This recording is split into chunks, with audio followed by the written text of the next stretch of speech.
Non, mes amis, ce soir on peut pas se taire, hein. Une bagarre a éclaté à la fin du match entre le Maroc et la République démocratique du Congo, notamment à cause du sélectionneur marocain. A priori, on va en discuter parce qu'il va falloir mettre un peu, tu vois, modérer les propos. Mais ça, c'est plus des images supportables dans le football africain ou mondial. On va analyser les images ensemble. Donc fin du match, 1-1 entre le Maroc et la République démocratique du Congo. Chancel Mbamba, qui est sans doute évangélique, prie et loue le Seigneur. Le sélectionneur marocain lui dit Bamba, Bamba, regarde-moi, regarde-moi, regarde-moi, regarde-moi. Et Mbamba, il cherche à sortir de là, il cherche pas l'affrontement. Et là, pourtant, le sélectionneur marocain, il va le chercher. Alors certains disent qu'il y a eu des propos racistes et on va y revenir, mais surtout on a eu cette bagarre généralisée. On voit clairement en fait que les gens offensifs là-dedans, hein, vous les voyez, hein, c'est pas les joueurs de la République démocratique du Congo, mes amis. On le connaît, Chancel Mbamba, c'est pas un mec vénère. Regardez, à la fin, il part comme ça tranquillement. Et par qui il est coursé? Voyez ici, hein, Youssef En-Nesyri, donc l'un des joueurs du Maroc, qui est retenu a priori par Bounou, hein, qui est un formidable gardien. Et Chancel Mbamba a donné donc une petite conférence de presse à la fin. Et ce qu'on sait, c'est que lui, il sous-entend qu'il y aurait eu des insultes racistes de la part du sélectionneur du Maroc. Je croyais pas cette mot-là, ça va sortir dans les coachs, dans sa bouche. Je sais pas. Lui-même va parler. C'est plus important. Et donc, mes amis, entre suspicion, hein, de insultes racistes et de l'autre côté, chasse à l'homme, clairement, ça, c'est des images qu'on peut plus supporter dans le football. Et surtout quand on voit l'équipe du Maroc, qui est l'une des plus grandes équipes aujourd'hui qu'il y a, je pense, au monde. Ils l'ont démontré durant la Coupe du Monde.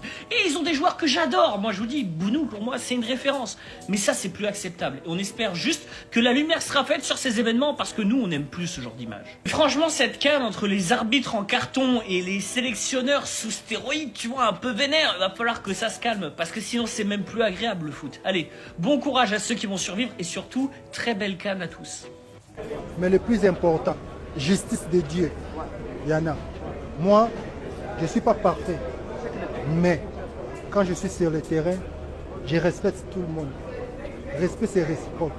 Je respecte les coachs, les grands messieurs. Mais quand il y en a les vidéos, on a coupé les vidéos à la télé. Mais il y en a les vidéos, moi j'ai pas besoin de balancer. J'ai pas besoin de balancer. Moi j'ai pris mon temps de glorifier mon Dieu. Moi le plus important, je garde mon silence. C'est mieux. Moi je suis comme ça. Vous connaissez les réseaux sociaux, on veut calmer les gens. Quand il vous tout a le salué, monde, quand il vous a salué, il s'est passé quoi? tout le monde, il connaît Chancel. Je vous connais justement. Moi, je respecte tout le monde. Mais je n'ai pas besoin de tirer quelqu'un. Mais la justice de Dieu, il y en a.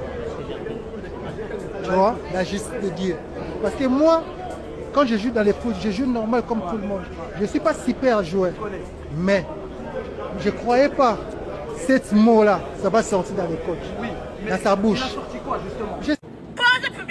Placement de pause. Ce matin, je vous parle du thé Yanafi Bio, qui est un thé fait à base de plantes naturelles venues tout droit de l'Afrique, surtout la Côte d'Ivoire. Alors, mesdames, messieurs, si tu as des problèmes de surpoids, problèmes de ventre et que tu veux casser ton ventre, alors je te recommande de prendre le thé Yanafi Bio, qui est un thé, comme je l'ai dit tantôt, 100% naturel. Toi qui as abonné à cette page, tu vas voir que ça fait près de 1 an aujourd'hui que je communique sur ce thé. Si tu es intéressé par ce thé, alors voici le numéro WhatsApp pour passer ta commande. 00 225 07 07 78 15 89.